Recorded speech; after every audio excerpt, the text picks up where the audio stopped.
Welcome everyone. For the participants, thank you for joining. Give us a couple of more minutes. We'll just wait for a few more people to join and then we will begin.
Lovely. I think let's begin. It's 2:32. So a very warm welcome to our panelists and participants for this rather critical and topical discussion on image and optics of the Indian social sector, current versus desired. This has been curated and organized by ISDM and Catalyst 2030 as part of Catalyzing Change Week celebrations. CCW, or the Catalyzing Change Week, is a global event led by social innovators and entrepreneurs to share knowledge, exchange ideas, and accelerate collaborative systems change. This annual event comprises of 250 plus interactive sessions and activities designed to stimulate learning and to create opportunities for participants to engage and collaborate with one another. Thank you all so much for joining. So why have we chosen this topic? Why is it so important to talk about the image of the social sector in the world that we live in today? Well, among the three primary pillars of society today, the government provides the building blocks of civilized existence. The private sector is the economic engine driving the world, and the social sector is, in some senses, the social conscience of our world. The only sector which is singularly committed to creating a more just, equitable, humane world by striving to improve the lives of the underserved. The relative importance of these three sectors has evolved and changed over time. Now, post-World War II, I'm sure many of us know this, for many, many decades, the government was by far the most important. A lot of the post-war investments, the post-war activities to rebuild society were taken up by the government. But that changed post-1980s and post the Thatcher and the Reagan era, where the corporate sector really started gaining dominance with the idea of minimum governance. The social sector, on the other hand, while serving vast majorities of the world's population, has remained on the fringes and struggled to become mainstream. It's only during natural disasters or pandemics that the silent work being done by the sector comes to the forefront. So the effort over the next hour or so would be to try and get varying perspectives on how our stakeholders really look at us. Whether it's Sarkar, whether it's Bazaar, youth, society at large, and possibly evolve some next steps on what needs to be done to bring out changes in these optics and how the world at large looks at us, if at all needed. We have a wonderful panel with us today to guide us on this journey. We have Anurag from Capgemini, Imrana from USAID, Biraj from NFI, and Pooja from CRIO. I really hope that they bring to the table perspectives from their own unique contexts, from the context of organizations working directly with communities, from the context of an international government funding body, and the context of a private CSR fund. Request all the participants to please send in their Q&A, their questions, on the Q&A tab, and that tab is live now. While the chat is also live, it'll be really difficult in the flow of chats to to keep tabs on your questions. So do send in your questions and do post your questions on the Q&A tab. Um, Detailed introductions of our panelists will be posted on chat very soon. So let's start. If it's okay, Imrana, Viraj, Anurag, Pooja, are we good to go? Lovely, lovely, lovely, lovely. Let's start with, with probably the first and the most logical question that comes to mind, and we'll try and keep it conversational, and we'll try and avoid very, very long pieces or thought processes. But I'll start with Biraj. And Biraj, the question I want to begin with is, why do we need a social sector at all? In India, in the world, and what are really specific expectations from the social sector? Thanks, Gaurav, and thanks to ISDM for inviting me and for convening this very important discussion. I think to contextualize the social sector, one has to look at what are the different roles that traditionally the sector has played. Now, if you look at the independence struggle, let's go back a few years to the independence struggle. The independence struggle in India was essentially led by civil society and funded by philanthropists of that time. You had a Ghanshyam Das Birla or a Jamnalal Bajaj, who are the equivalent to today's civil society. It had participation of what became formal political parties like the Indian National Congress and others later. But certainly a very large part of civil society was involved in the independence movement. One role of civil society post that, once we had a constitution and when we created a framework for a basic state or basic welfare state through the directive principles and fundamental rights framework in our constitution, civil society's role became very clear and it followed in the post-independence era. One was gap filling. The state couldn't reach every part with its services. Civil society was more agile, more present, and therefore to fill in the service delivery gaps of the state. Second would be to ensuring that people got their rights and entitlements in a newly formed republic. The state promised rights, the state promised entitlements, and it was up to civil society to create the structures that people could use to ensure accountability from the state. So that became a very critical role to ensure that the state performs its role as it is mandated by constitution, by legislation. Third is moving societal discourse forward and creating new frameworks of engagement between the state and civil society. What do I mean by that? Take the right to information. Very abstract notion. I remember in 1996, when I attended my first MKSS Dharna in Janavad, which was a pivotal moment in the movement on the right to information, people in most parts of the country thought it was very vague, very opaque. How can there be a right to information? What is information? What will we do with it? How will it become a reality in our lives? How does it matter to us? But suddenly today, you roll back 30 years, you come to today, and it has become something that even ordinary citizens and the very poor exercise, right from government to a rickshaw puller in this country today, understands, appreciates, and exercises the right to information. And lastly, I would say that civil societies also to push the state for creating more rights. So you have a right to information, a right to education, a right to healthcare, and that's something that we have seen particularly in the last in the years between 2004 and 14, of course before that as well, where a series of legislations enshrining the directive principles of state policy and giving them a framework of rights legislated by Parliament so that they are durable, they can be exercised, and they are in an accountability framework. So to summarize, I'd say it's enabling society to move forwards, gap filling on service delivery, ensuring a framework of rights, whether it's gender rights or whether it's rights for transgender or whatever that may be.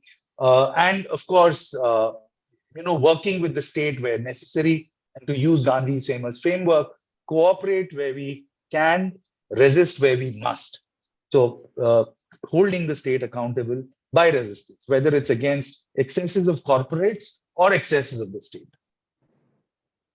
Thanks, Biraj. That was very useful to start off with the basic question. Right? Why do we need the social sector? Imran, I'm going to come to you with the same question, and would love to hear if you have any other thoughts. So, why do we need the social sector in a world where democracy has evolved significantly, and therefore, obviously, society at large has a role to play, but government has a big role to play, and markets have an increasingly big role to play.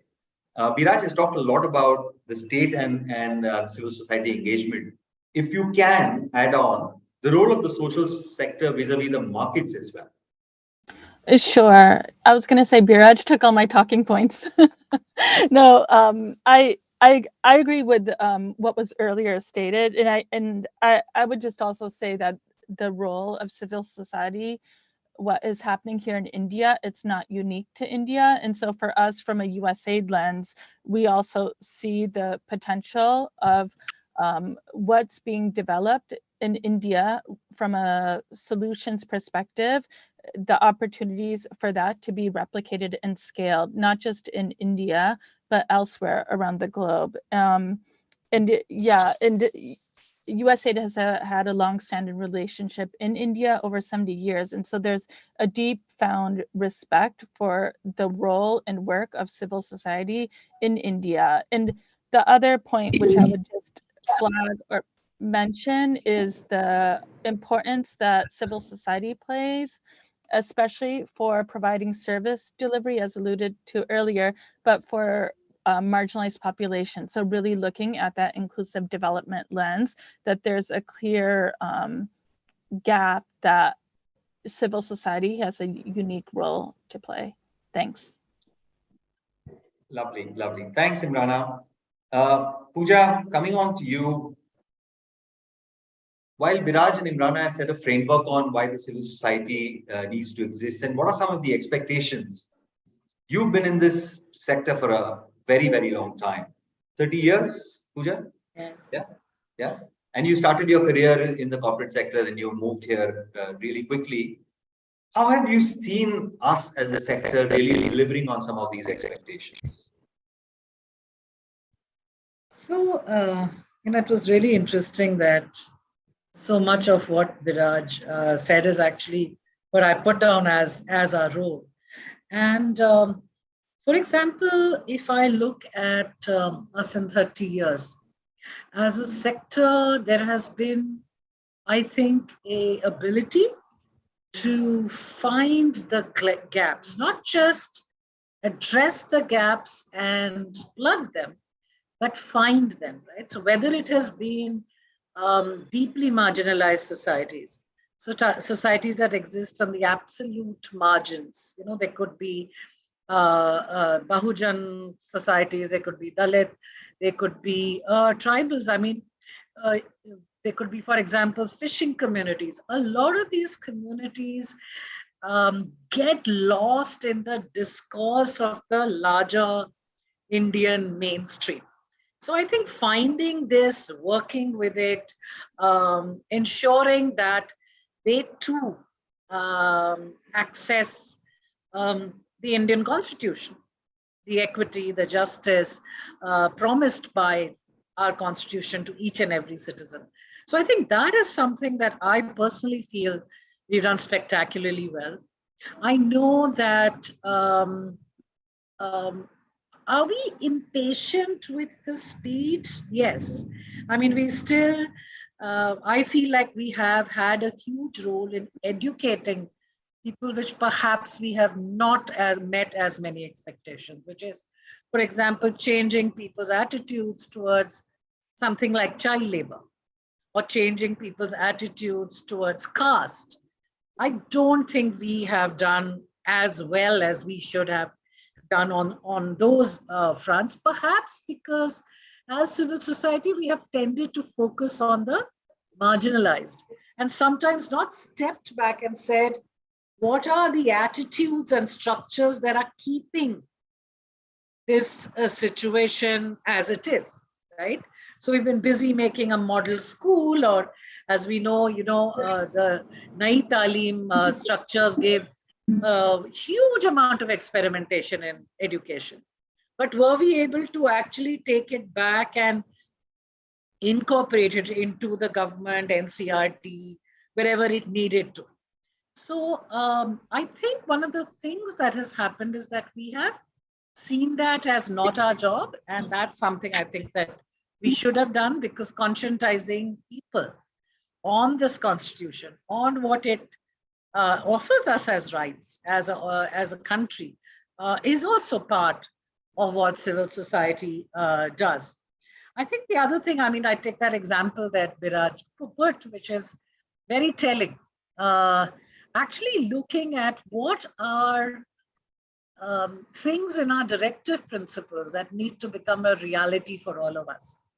That how does, if you look at the role that a lot of people have played in terms of interpretations of whether it's been to the right to food, whether it's been to the right to information, the interpretations of right to liberty. Yeah, a lot of it has come from parts of the sector that see themselves as having that role. So I think sometimes I feel when I speak to people that we are understood as being responsible for running some classes, doing charity, but not actually for the wide variety of things and things that need immense specialization that actually are done and are being done in the civil society sector. So yeah, there is both, I think, great, and there is both some things that we never saw as part of what it is our mandate to do. Thank you so much, Pooja. Anurag, coming to you and really coming to you with a little bit of the markets lens. Which parts of the mandate of the social sector have we delivered on, and which parts do you think we need to do much better?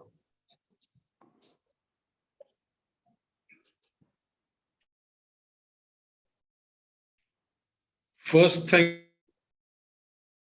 you for inviting me for this webinar. Sitting with sector is usually, Pooja and Imran said, there are a number of areas where civil society has shown the way, created the model, or challenged the system. Number of times provided an alternative, which was better than what was being done earlier, and brought in, I'll say, the humane face of intervention, brought in the empathy back into the mainstream, brought in, I'll say, at the center stage, the whole emotion which was missing out in execution of some of those activities there. So if you have to what is called do a calculation to see what all got changed after civil society came in there, I'll say civil society one, it was not something which came in, it was always there, and we got hugely impacted by some of the very structured work that this particular sector has done in the area of bringing voices of those segments which was getting unearthed, which was at the periphery of all the development processes, bringing them at the center. I guess this is the unique work that this particular space has done, which was, I don't think, possible with market or state. If it was left to them to decide, they could have only gone to those people who were more vocal, more articulate, more faces which were more similar to the faces which we are used to in recognizing with or relating with. That's the first thing that this particular sector has done.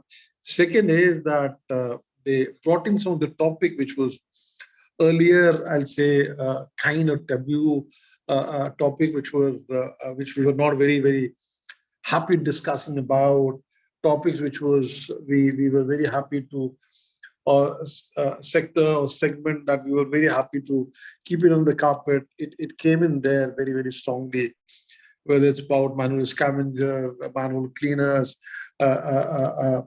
the work that happened with the caste discrimination. Few of these things the market was very happy, or the state was very happy to keep it under the wrap, keep it under the carpet. The civil society helped us bring them at the center stage. What we failed to do it as a very organized group was what is called bring in a more wholesale there. We got ourselves fragmented into too many groups, too many alliances, too many coalitions there. And somewhere when state came together as one group, when market came in together as one lobby, somewhere civil society never came in as one lobby to influence some of the policies which we had the strength to do that. We had the potential to, I'll say, if you look at the whole canvas, then we are dealing with, or we are representing the maximum number of people there. In a democracy, that's what matters. But we fail to what is called unite all our voices in a way that which can help us what is called mobilize, or which can help us impact some of the policies in a much better manner. That's the only area where I think we could have done much better. Thanks, Anurag. I think, Anurag, your video connection is a little unstable, or your bandwidth is a little bit unstable, so we are not able to, hear you very, very well. Maybe switching off the video might help for some time. Pooja, I'm going to come back to you with my next question, and the next question is really going to the meat of our conversation today. Is what is the image of the sector? We've talked about why we exist, and we've talked about what our role is. We've talked a little bit about how we fared as a sector over the last many decades, and where are areas we've done well and where are areas we've not done so well. But how are we looked at as a space from the external ecosystem that we work in, or environment that we work in? And there are many elements to that. How does the government look at us? How does youth look at us? How does society at large look at us? How does the funding ecosystem look at us? How does market look at us? Pooja, maybe with your background, if I can place, the youth and the larger societal piece in front of you and say, how are we looked at as a sector by youth today? You spend a lot of time, with youth. And how does society at large? What are some of those thoughts that they have about us? Some of those stereotypes? How are we positioned in their minds? I have a favorite quotation, which is, people perhaps sometimes see us as,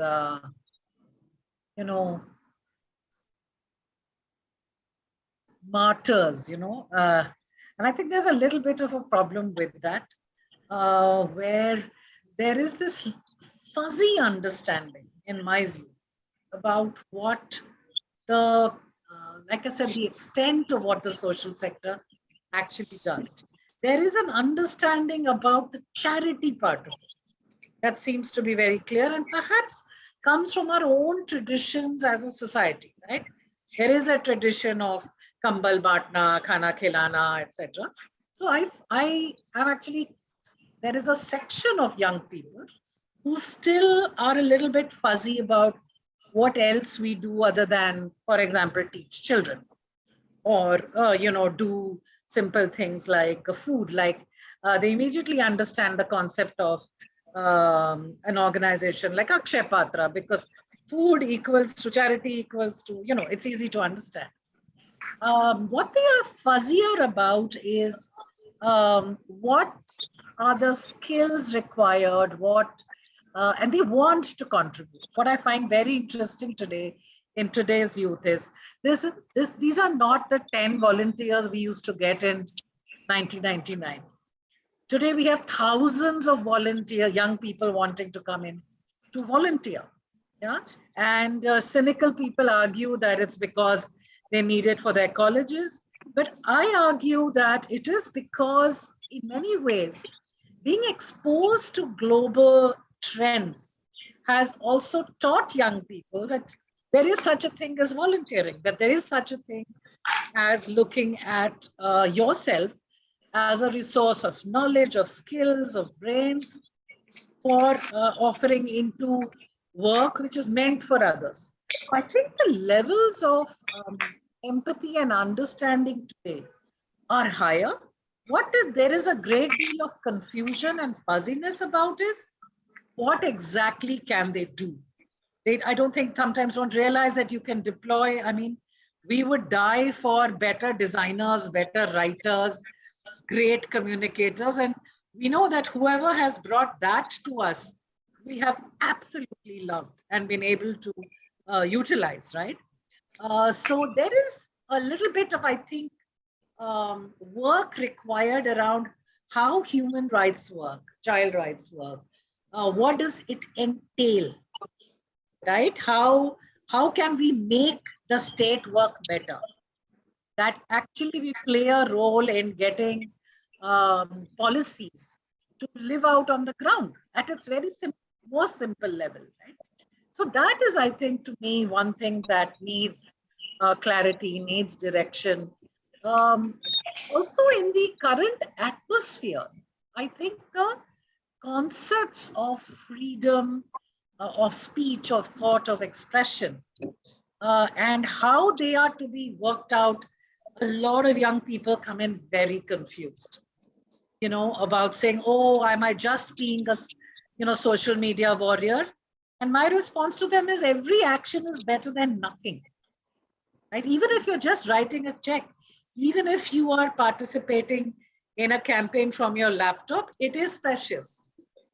So I think just that clarity on all the kinds of action that come together needs to be done.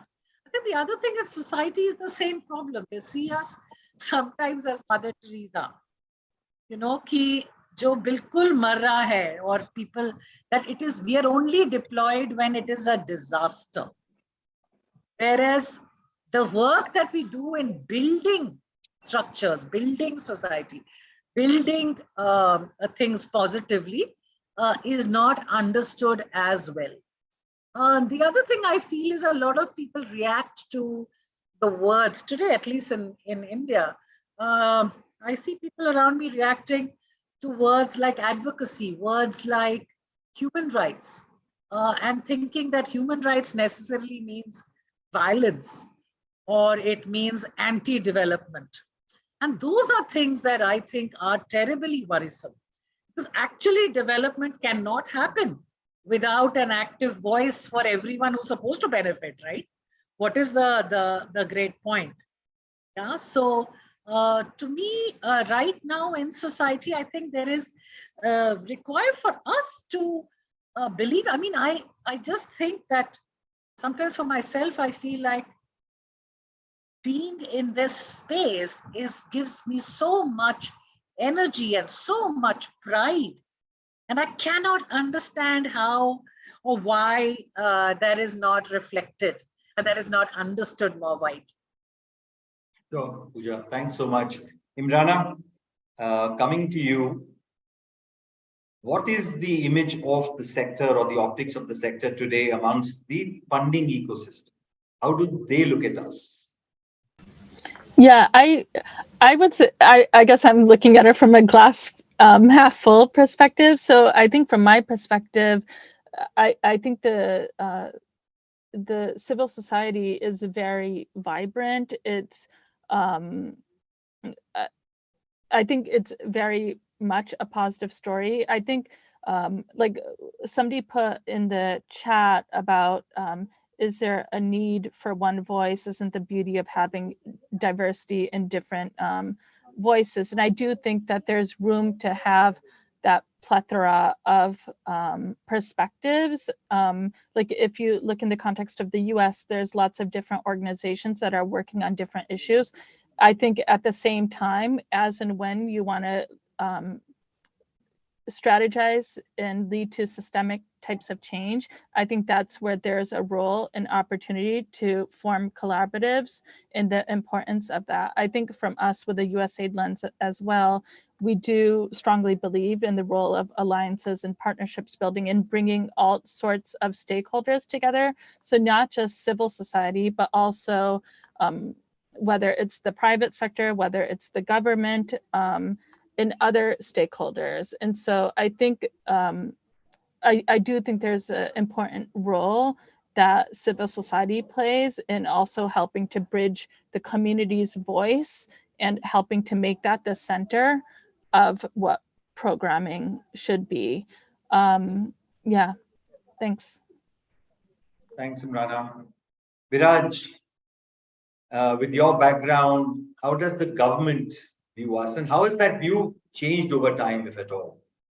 Well, I mean, to be honest, no government has been favorable towards civil society in India.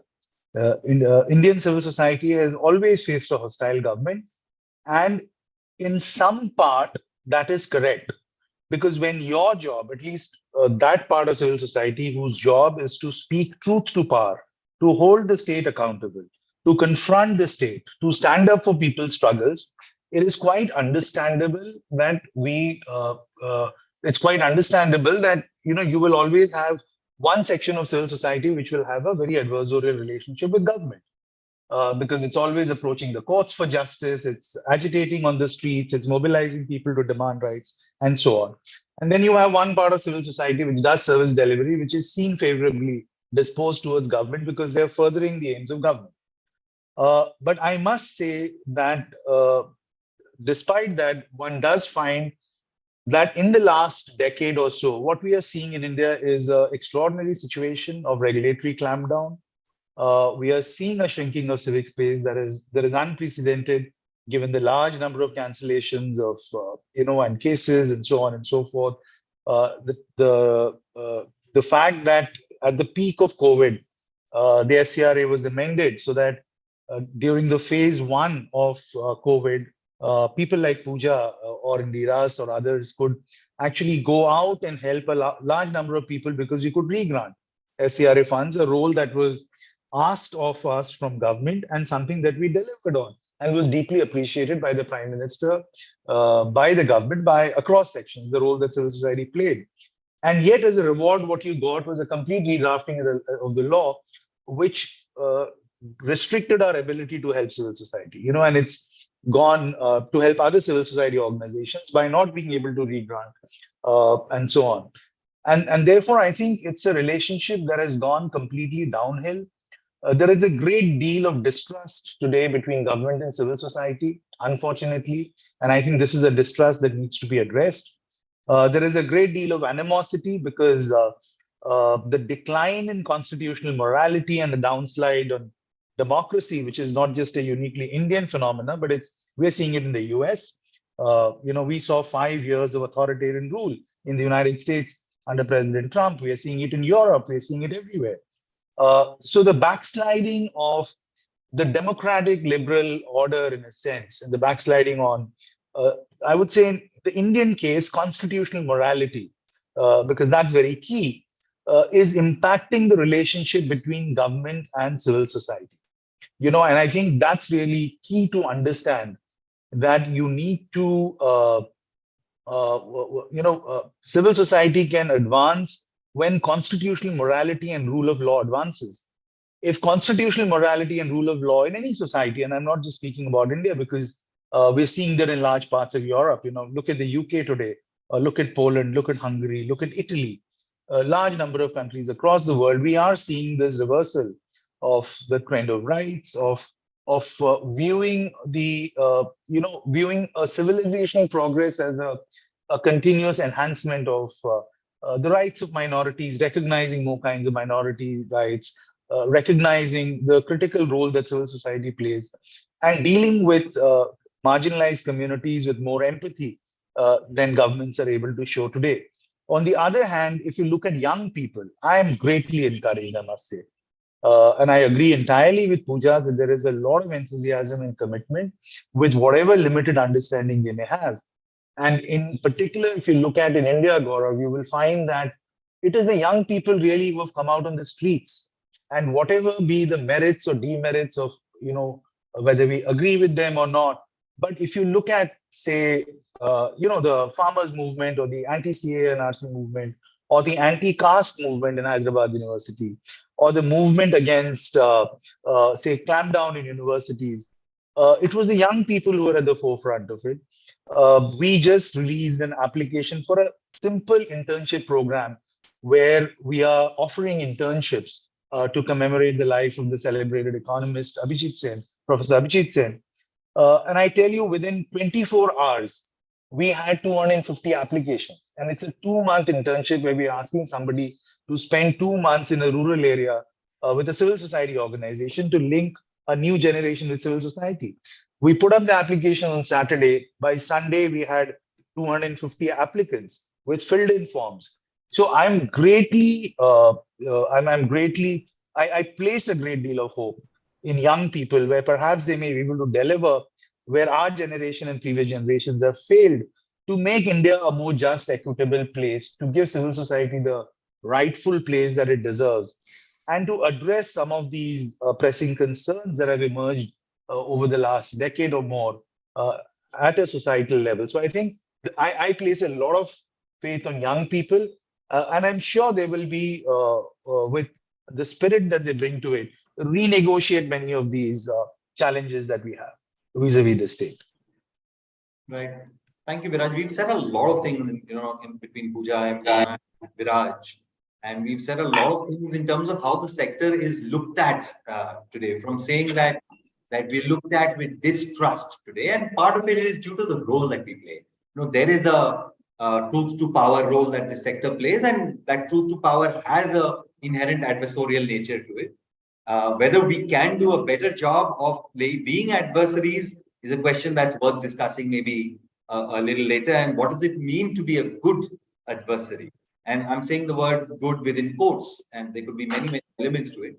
To what Pooja said, that, we're looked at as just a charity sector, and actually the work that we do from a service delivery standpoint or even a very pure charity standpoint gets highlighted, whereas the deep work that we do to build structures in society gets overlooked.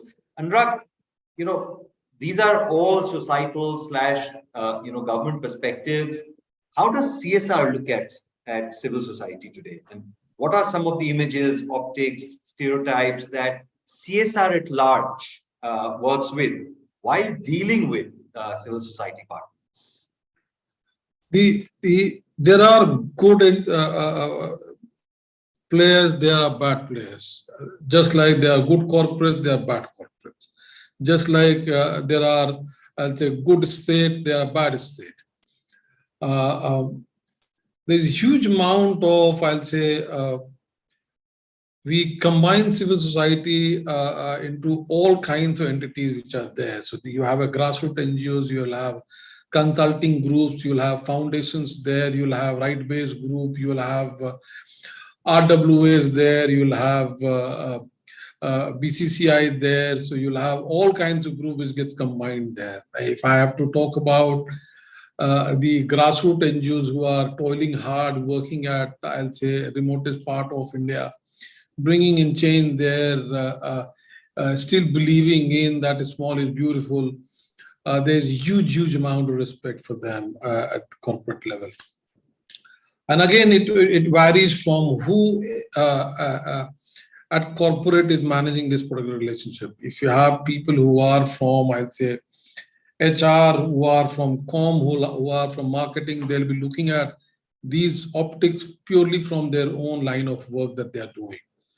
If you have people who have coming from the whole movement and working at CSR to create a bridge with the people who are working at grassroots, there is a very different kind of image that you create there with your corporate leadership there.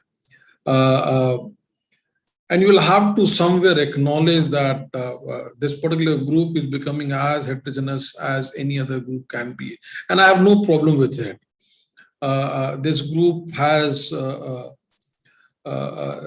say, and you'll have to, whenever you talk about civil society, you'll have to break it and then ask people what's your opinion, Anurag, about the lobbying work being done by some of those fly-by-night operators. Or you'll have to ask me that, hey, Anurag, what do you feel about the deep transformational work being done by NGOs at the grassroots level? I'll have two different answers there. And the answer for the grassroots NGOs or answers for the NGOs who are bringing in, I'll say, rich body of work, huge amount of respect there. I'll say they in number of ways taught us about the ways and means of reaching out to communities and working for their issues and working with their issues.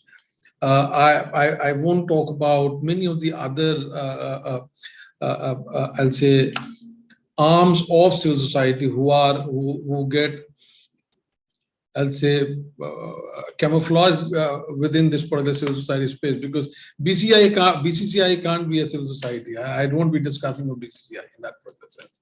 But they are registered under the same law that the grassroots is registered under. Though there are some of the benefits that they get it, the grassroots NGOs won't be getting it. There are, I'll say, in the last 10 years or so, huge amount of aggregator platforms have come up in this particular sector also. So you'll have a number of groups who are acting as aggregator for civil society or for NGOs there.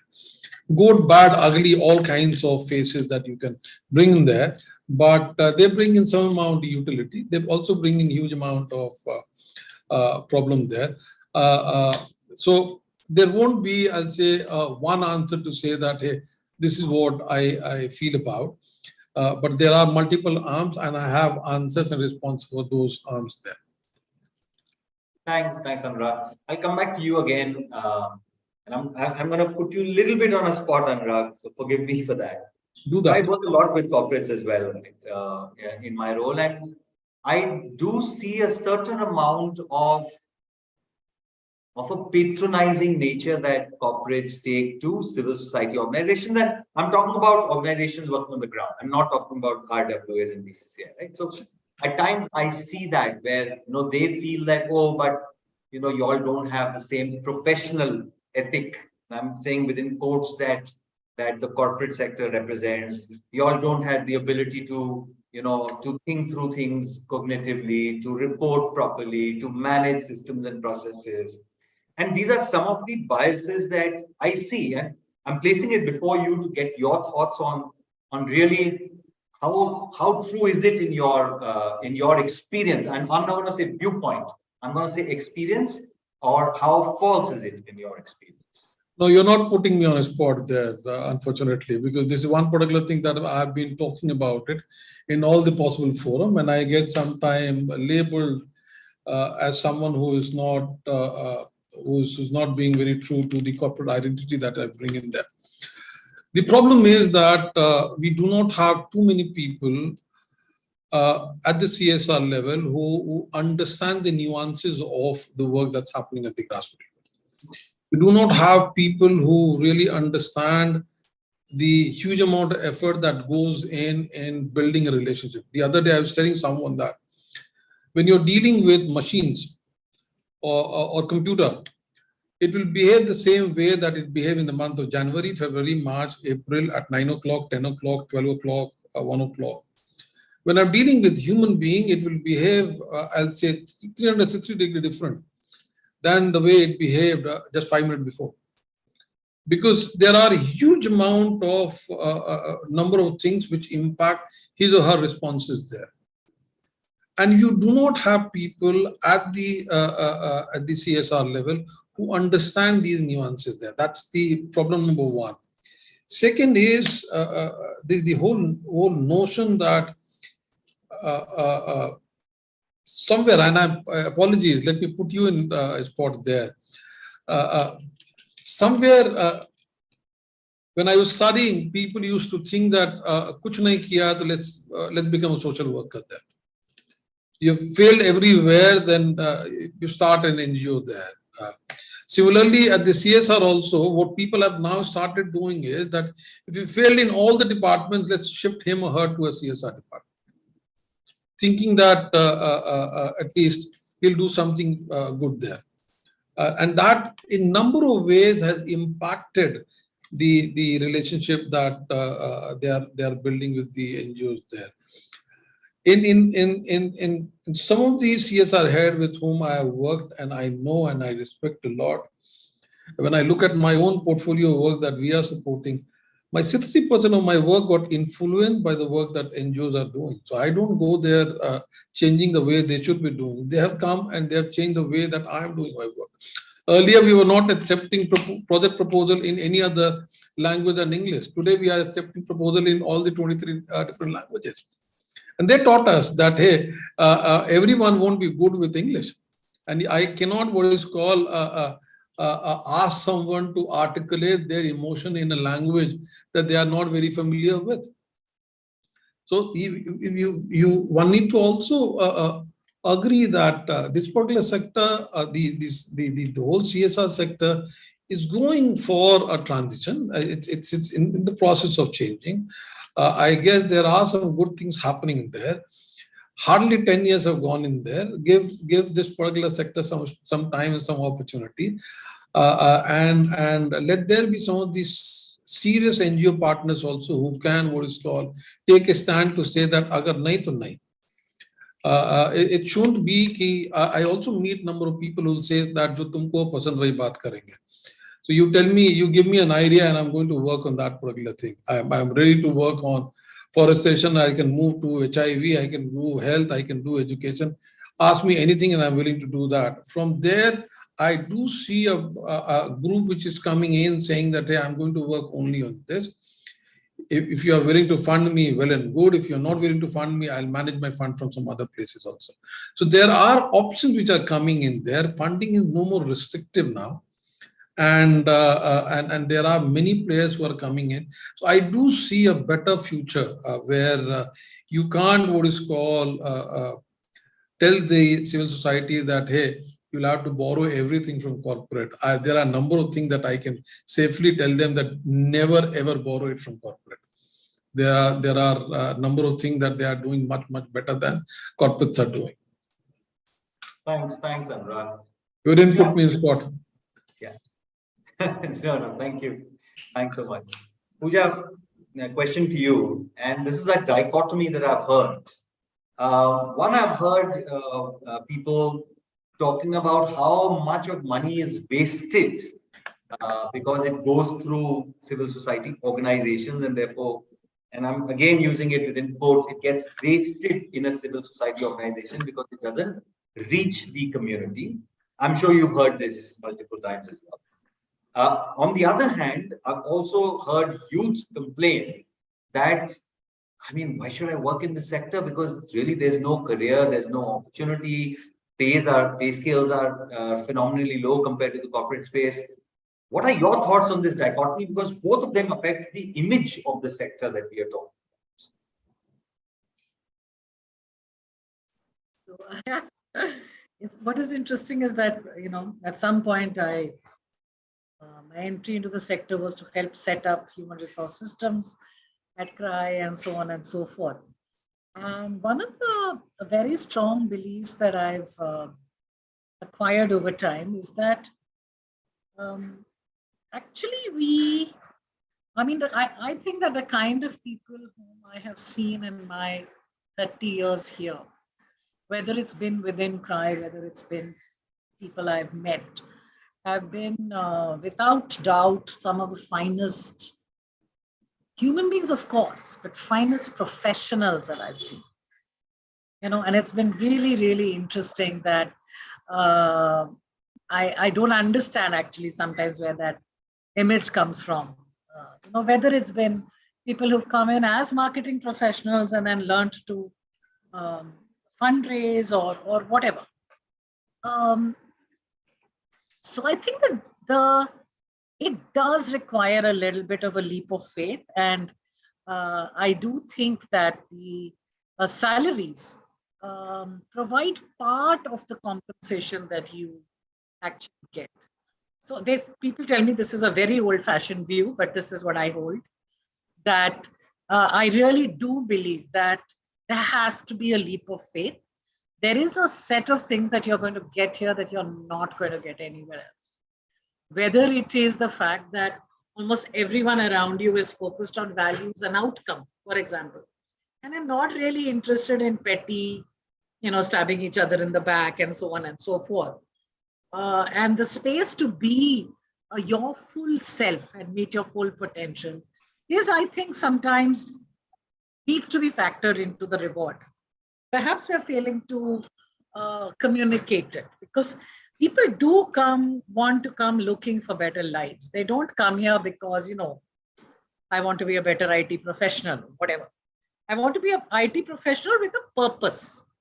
That is a definite thing that happens. On the other hand, like you're correctly saying, one of the saddest things that I feel is this whole concept of, like you said, people being seen as costs, whereas in our sector, people are the resources, right? If you drill it down, no one is going to hand money to a child or to a community member, right? At best, there's going to be a teacher or a facilitator, or there's going to be a human being. And that is at the heart of this work, because the work is about people taking responsibility, working with others, going out and delivering, even if it's pure service delivery. And therefore, this understanding, and you're right, I mean, I myself not sorted out the dichotomy. You want me to be statutory compliant, efficient, track all my data, be able to produce everything at the drop of a hat, but we don't want to pay for it. And that is really very strange, actually.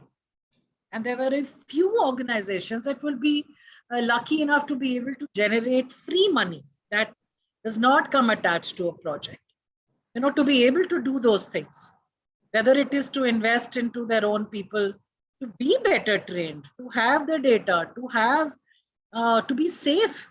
Statutorily compliant takes money, right? It takes investment. So this dichotomy is something that really needs to be sorted. And I don't know whether, I think both we are responsible for busting those myths. For example, this concept of admin costs being a certain percentage comes from the US. But in the US, the foundations typically have big endowments, which makes it possible for them to say that, oh, donor money goes to the program, right? Whereas that is not so in India. We don't have endowment-driven organizations at all. In fact, we know that after the FCRA law, there are hundreds, thousands, I would think, of small NGOs, small partners doing amazing work who are just having to shut down. And because there is this very debilitating requirement of, yes, I mean, when Anurag was saying we accept things in other than English applications, I was thinking, how many people do, isn't it?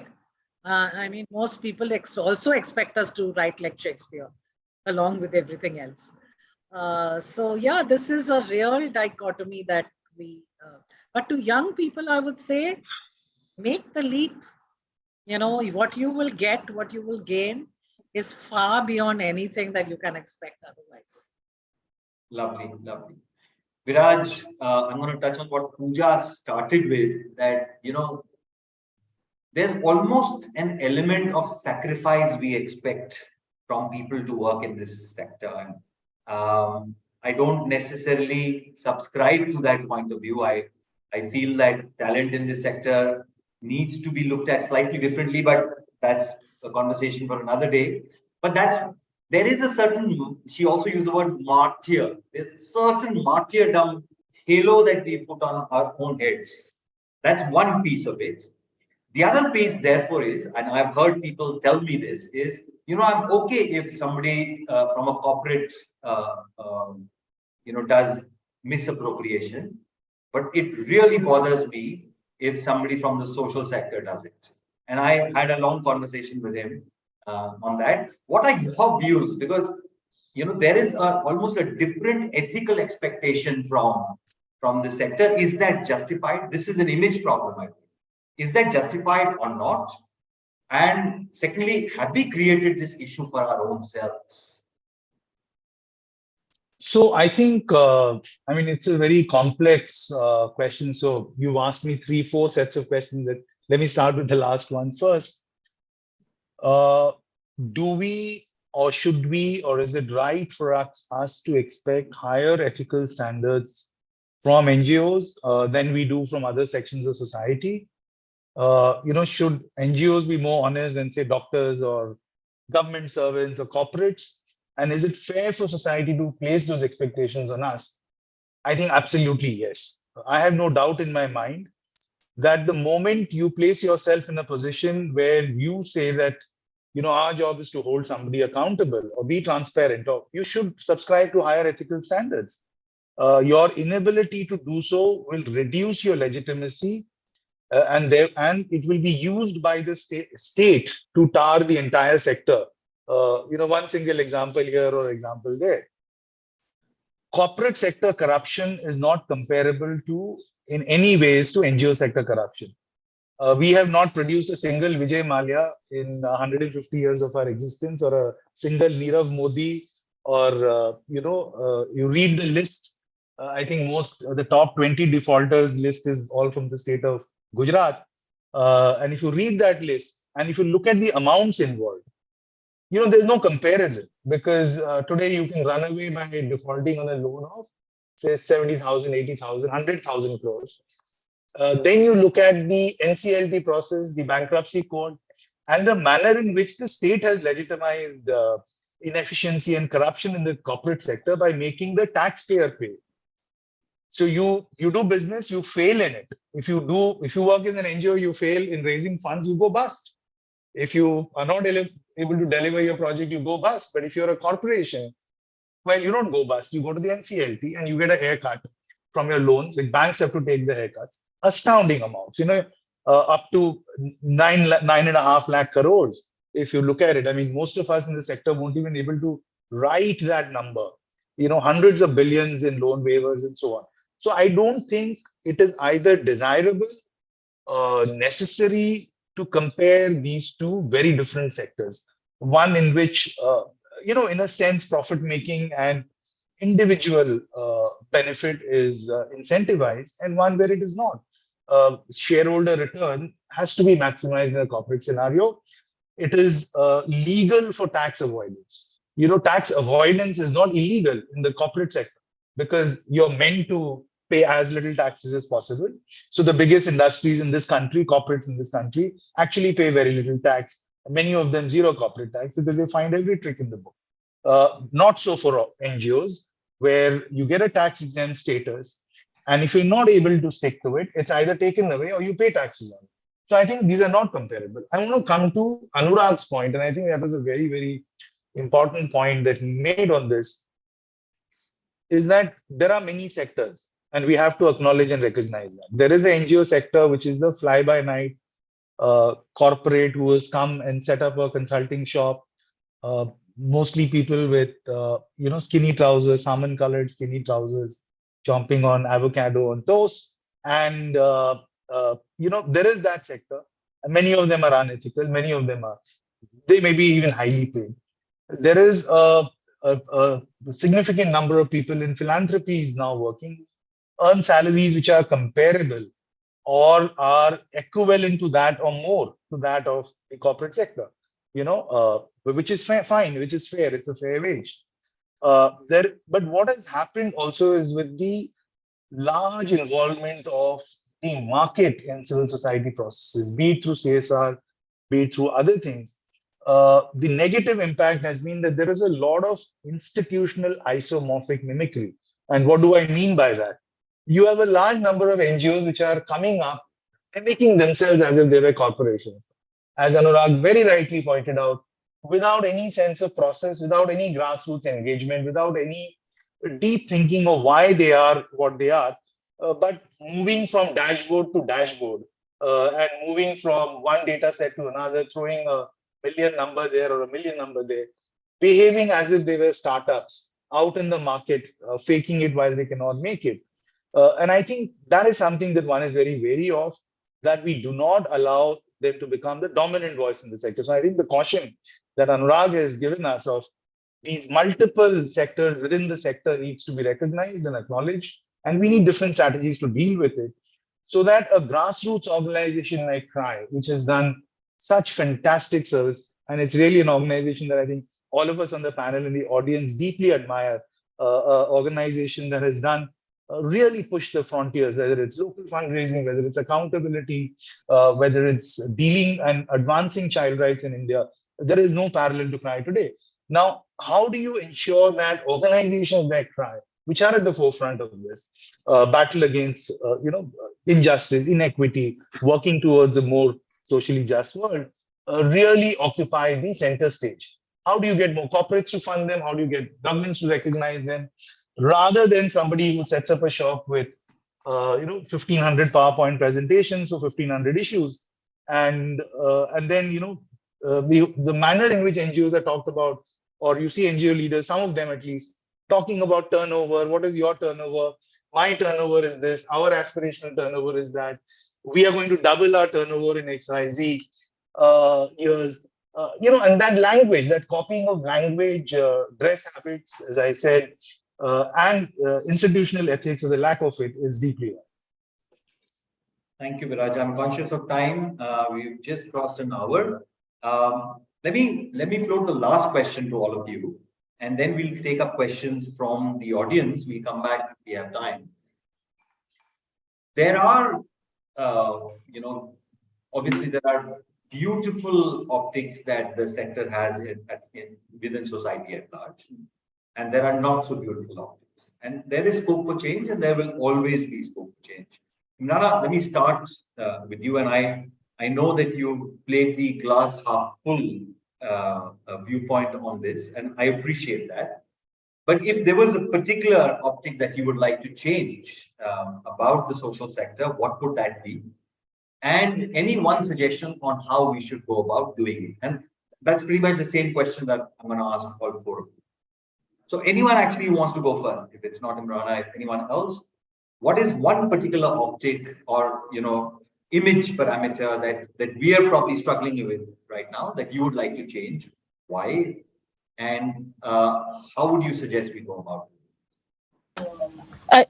I'll jump in. So I think one thing that we're doing with USAID as well is just prioritizing what we call locally led development. So really ensuring that we start to change our own internal processes to ensure that it's local actors who are driving the agenda as it pertains to development, and that we can help support the capacity building of those local actors to ensure that they have the ability to influence the programming, the monitoring evaluation plans, the whole processes, the activity design, etc., as it relates to our own programming. I don't think that's going to happen overnight, but it's something that it's a recommitment of our own priorities. And I know that that's something that we're moving more and more towards. And so that's one area.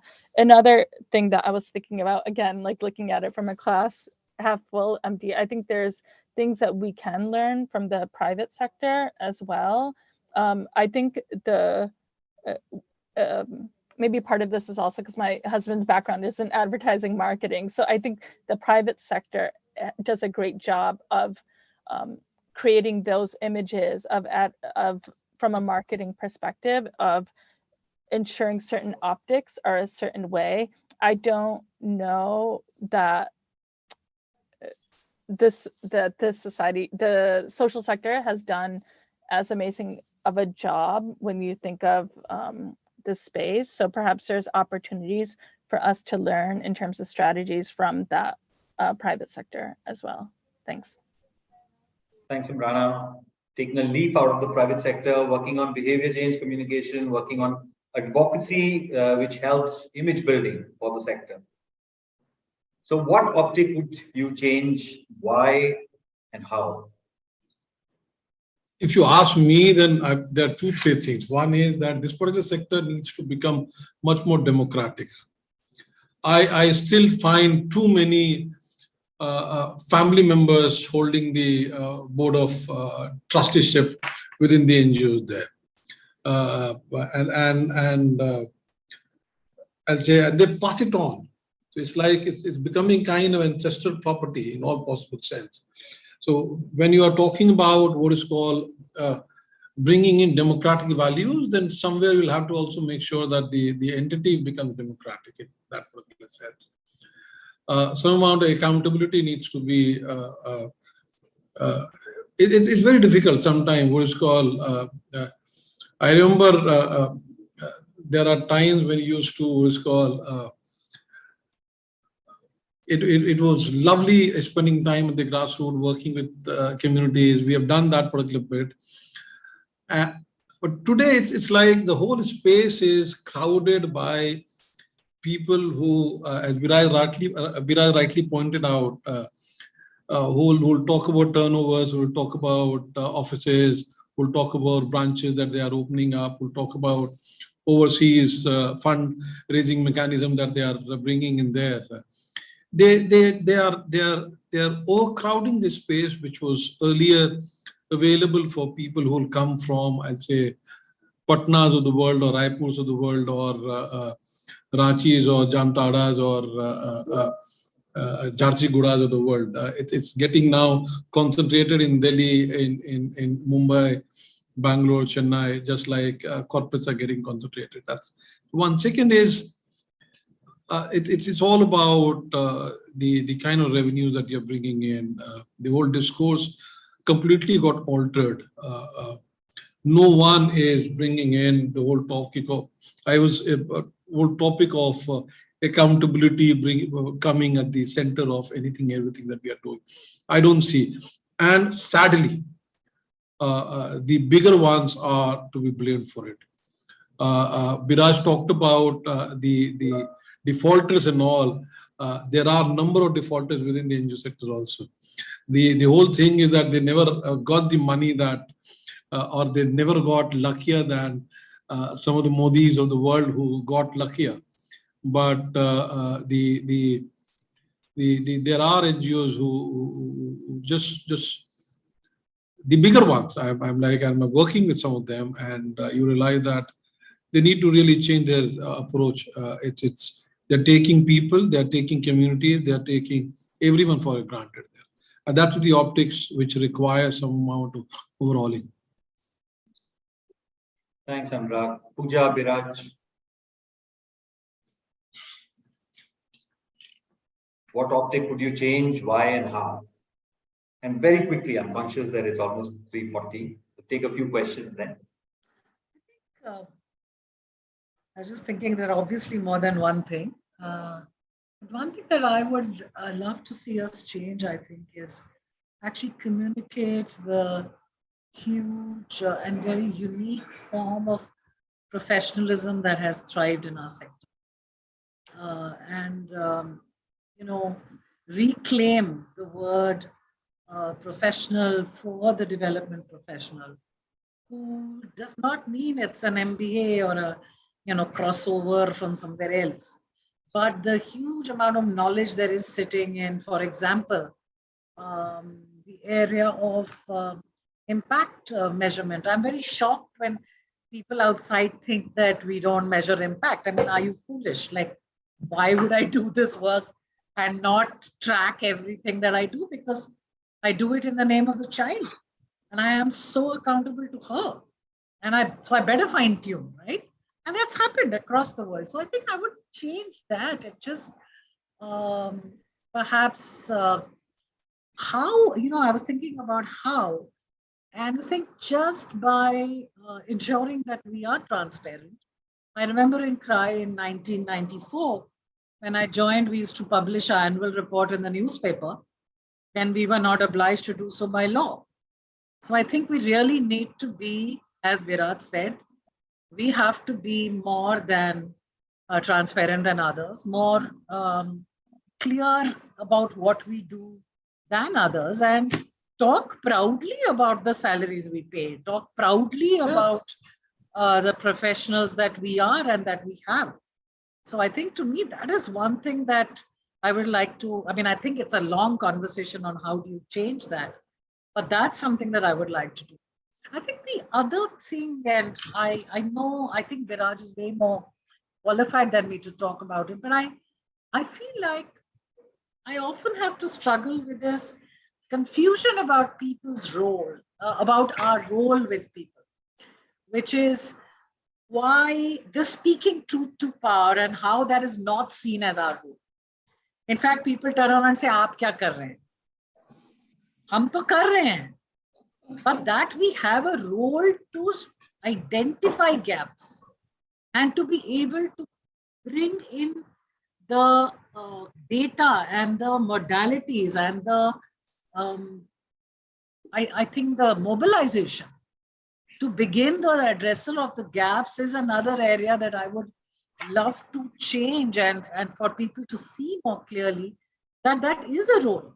It is not, I keep thinking of something I heard an old friend say, we would not, the energy companies would not be sitting across the table from the UN and civil society negotiating climate agreements if it was not for advocacy, if it was not for a bunch of mad Greenpeace activists chaining themselves somewhere, right? It would not happen. And therefore, if we wanted to go forward, we want to go forward as humanity, every part of it is going to have to play its role. And yeah, I would love to be able to change that. Yeah. Thank you. Thank you. So, Gaurav, I don't want to add to any of the issues because I think everybody's raised the issues. I do find it problematic with the shrill calls for more accountability, more transparency, more. I mean, of course, we should be doing that. But remember, this is a over-regulated sector. You know, it's absolutely over-regulated as compared with the lowest ease of business, the most difficulty in getting foreign capital in, the most stringent norms in accessing the monies you have, and so on and so forth. So asking for more regulation or more this is like asking a victim of domestic violence to be more vigilant when he or she is being attacked, you know. So I don't want to go down that road. If you ask me what needs to be done, I think what we sincerely lack, and again, building on something Anurag said earlier, is a coherent, powerful industry body which truly represents our interests. I sit in a building where there is an automobile manufacturers association in this complex. Just ahead of it, there is a tire manufacturing association.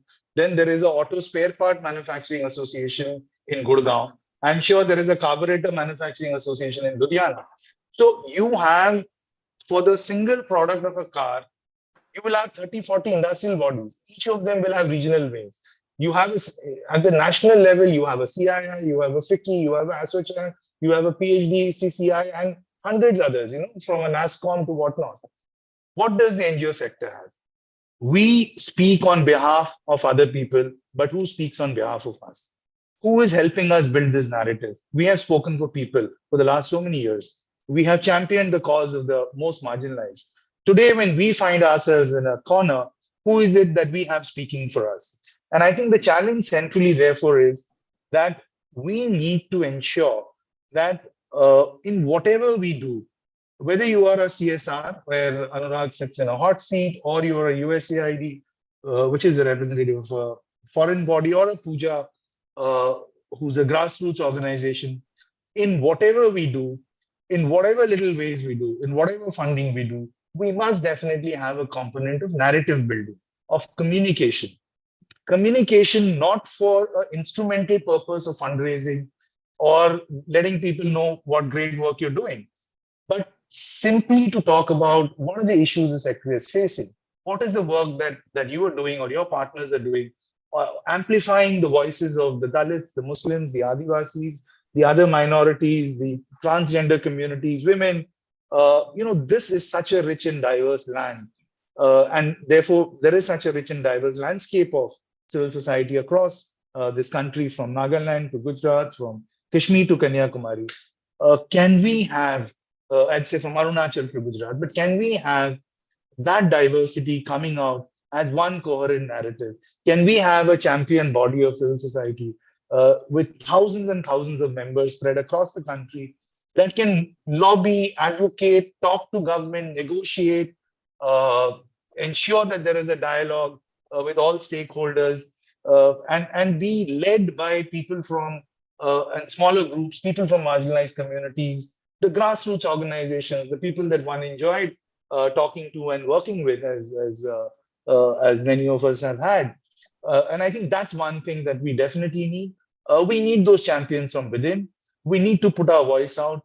We need to walk the talk and allocate a percentage of our budgets, institutional budgets, anywhere between 1% to 5%, to help in this collectivization process as well as narrative building process. And I think that would really be the first step towards crafting a new civil society or a narrative about a new civil society in India, with all its nuances and diversity. Beautifully said, Viraj. I think you know that we are completely with you on this. I think building the sector body, a voice of the sector, is something which is supremely, supremely important. Oh, yes. I know we have 15 minutes left. Let me come to a few questions. There are lots of questions around the government. Some of them have been directed to you, Viraj, but I'll leave it open in case people have comments. But let's keep it really quick and really short so that we can take as many questions as possible. So the questions of the government go from saying that there is possibly a democratic recession, and how does the social sector handle unfriendly governments? One question.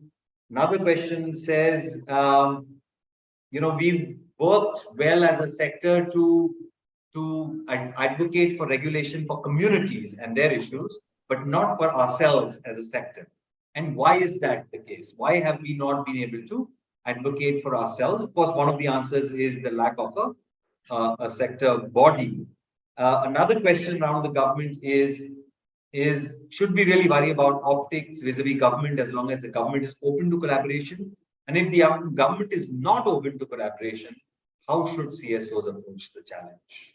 So Viraj, maybe we'll quickly start with you. I mean, look, very quickly, yes, of course, there is a democratic recession, and I've spoken about it earlier. Yes, there is a great need for us to, I think the Constitution of India is a great document, and I think it is our job to ensure that the path of that no government, whether state or at the center, at the political level or at the executive or judiciary, strays from the path of constitutional morality and rule of law. So, I mean, that's unexceptionable. And we see that in very many parts of the world, including in India, the egregious attacks on minority communities, for instance, across. It's shocking. And it's beyond grief now, what is happening in many parts. And we must acknowledge it with humility. And we must see ways of ensuring that we become a more just and inclusive society. But I think, this argument of where do we stand vis-a-vis the government, I think there has to be a bit of ideological clarity. It doesn't matter which government is in power, which political party is in power. Our role is simple, and that is to ensure that we cooperate where we can, and we resist where we must. Gandhiji's maxim, which holds so beautifully even today, which has been my guiding light. It is not necessarily true that you have to be in a permanently state of in a permanently adversarial relationship with government. A lot of laws, policies, programming happens from the panchayat level to the district collector's office, right up to the national government, because of the interaction, collaboration, and working together that NGOs have with, or civil society have with government. So let's be very clear on that. But certainly, our primary role also is to hold governments accountable, to get communities at the forefront of this struggle for accountability, and to ensure it happens, and to speak truth to power where we must. This should be very clear. We do not exist to either get awards or certificates from government. And if governments regulate us or come after us with brickbats or regulatory machines, we should approach the courts. We should fight. We should fight them on the streets, fight them in the parliament, fight them in the judiciary. Let the dance of democracy prevail. And yes, of course, we are marginalizing this. And yes, of course, we need to have more allies. Yes, of course, we need to get more people who we work with backing us and supporting us. And that's not going to happen without us asking for that support or trying for it, or getting people together to support us as a sector, not just a thematic sectional a health issue or education issue, but as a sector-wide issue. And we need certainly, again, more unity of purpose amongst civil society players of operating different spaces to come together to make this happen. It cannot happen with one Capgemini CSR or one CRY or one USAID or one NFI or one XYZ organization trying to do this. It's a sector-wide issue that needs a sector-wide response. Thanks, Viraj. Pooja, one for you. Question talks about how people at the field level get paid very, very little compared to people sitting in offices. They say if real change is to happen, the ground level, then the field workers should be paid similar to the ones designing interventions. Your thoughts, please. So I basically believe that organizations need to set some rules of engagement for ourselves. So one rule of engagement has to be equity and justice for everyone who even works for us, right? One of the troubles, I think, with the sector sometimes is that we look outside and we don't look inside at our own people. And for example, one of the things we did at CRY 25 years ago was to set a ratio. We said the highest salary in CRY can never be more than 10 times the lowest. So there are some very simple, I believe, very just ways to be able to look at and ensure that there is parity and that people are paid for what they do. I don't believe that everyone should be paid the same. I think that's not possible if you have a shape of an organization. But roles can be evaluated on the same parameters. And if you can grow your belief and your structure around saying X, Y, Z, these 10 parameters, all the roles are evaluated, and therefore this salary is pegged at this and so on, that is just and equitable. And we should resist being corporate, frankly. We should resist this silly negotiations. You know, ki acha mere ko itna mil raha hai, can I get 3 rupees more? You know, then we are going down that route and we're not going to be, we need to focus, as I said, focus our systems on the values that you stand for. And all of us stand for equity and justice, right? It's not something that any NGO can say it doesn't stand for. And therefore, living it out in your organizational structures, I think is very, very important. And yet be real, people are not equal, jobs are not equal. Anurag, I think somebody's asked for a clarification saying you said that there are organizations which are hereditary in the social sector, and so can you give some examples? No, I can give you multiple examples there. I don't want to bring in there. And if you look around, we'll find too many examples there. And I'm not saying one or two, but there are too many examples there where you'll have husband, wife, you'll have father, mother, you'll have all kind of relationship. Let's not get in there. And then it gets passed on also. So the democracy is that you identify the right kind of professional, let that individual work there till he or she is performing. I'm being very candid on that particular thing. Someone wrote saying that it's worse in corporate. Yes, it's worse in corporate. Who is saying that it's better in corporate? Corporate is doing much better. No, I'm not. Point is that we always said that we have a better alternative. So if we have some better alternative there, we need to bring in that particular thing. No, we can't be saying that, hey, tumhara aisa to mera bhi aisa. One wrong, if I have committed a mistake, I have committed a mistake. That doesn't give you the legitimacy to make mistake of your own there. That's one. That wonderful new word, whataboutery. Yeah. But I think what is true, I mean, I think the point here really is that unlike corporates where it is a norm in most cases, particularly family businesses or politics, it's not the norm in NGOs. Let's also be very clear. We should not compare the two. We should not. That's one, and I completely. That's Second is that I somewhere I disagree with Pooja. I feel that we should be in the civil society. We should start asking for better salaries. We should certainly ask for better salaries. We should ask for better perks, Okay. better I knew everyone will disagree. better privileges there for people who are working in grassroots. The life is really tough there, and I remember during COVID time, many of these people were not having the something as basic as medical insurance, and we should certainly ask for. We should make sure that all the projects and everyone who is working in any of those projects should have at least these things there. I remember when we were working together, me and Biraj, in one organization, we had during that particular time, around 25 years back, we were talking about staff welfare, and we used to include medical claim and other things for everyone. When did I ever say that? Anyway? And that got completely missed out there in today's time. We should be paying them as the market is paying any other professional there. That's how I firmly believe it. And I don't mind. There are people who get from CSR side. In some of the cases, the staff who is working in my team is getting lesser than what the people that whom we are funding. That they are getting much better than the salary that I'm paying to my own team member. That's because, Anurag, you pay salaries which are benchmarked to starting engineering salaries. So, but I will not go there right now. Imrana, last No, it's question. not like, no, it's not.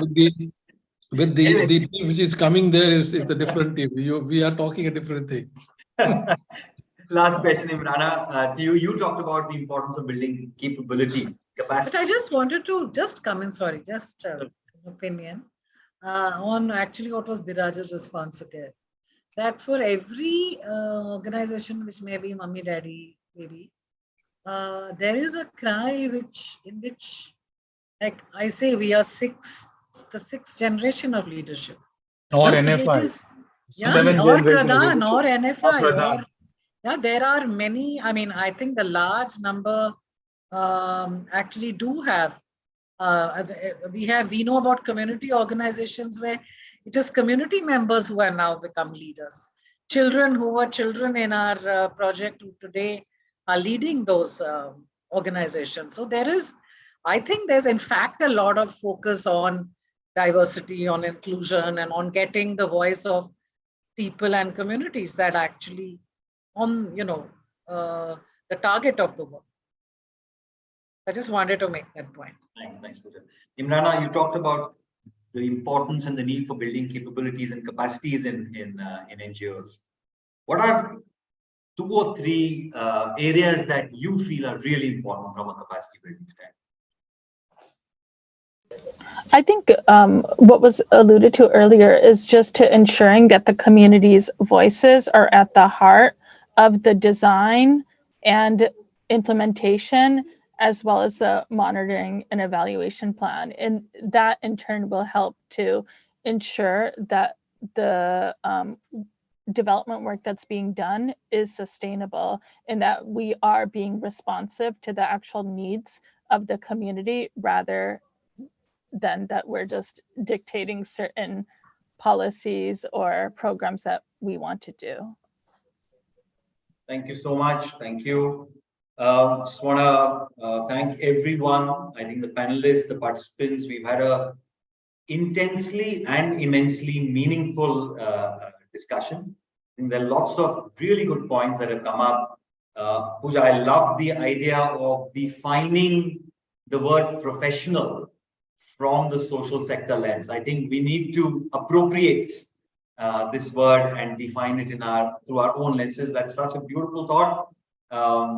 Let's figure how we can make that happen. Biraj, obviously, the thought of creating a voice for the sector and a voice which can represent the hopes and the aspirations of millions of people, but also the hopes and aspirations of this sector, which will play a more proactive role in mainstreaming this sector and providing it the platform where we can really create more sustained impact at scale. Imrana, your continuous focus on building stronger organizations in this sector, I think is really, really appreciated. I think that really is, for me, is one of the areas of new age philanthropy. We really need to focus on creating stronger organizations, partnerships, and networks to make change happen. And Anurag, you talked about the need for more democracy in the sector. And at times we see this as a dichotomy, where we're talking about so much agency for communities, and we fail to provide the same agency for people working in social purpose organizations or in sector organizations.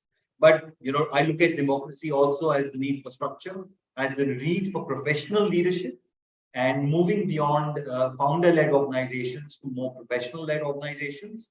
I'm not talking about families being involved, but I am talking about the risk that as a sector we face, because at times we don't factor in, for the fact that founders, one, may not be the best for all kinds of organization realities, and two, what happens, when something happens to the founder. So there needs to be a succession plan. There needs to be professional management and leadership. Thank you very, very much. Thank you to all the participants, and thank you to all the panelists. It was wonderful having all of you here. Thank you, Gaurav, Thank for you. moderating this, and thank you to ISDM for organizing this. It's been lovely to be part of this. Thank you. Thank you, Thank you, everyone. Thank you. Echo. For, Thank you. Echo that. Thank you. I think it was wonderful to discuss it and also to figure out what are some of the things we can do. Thank you. Take care, everyone. Have a good evening.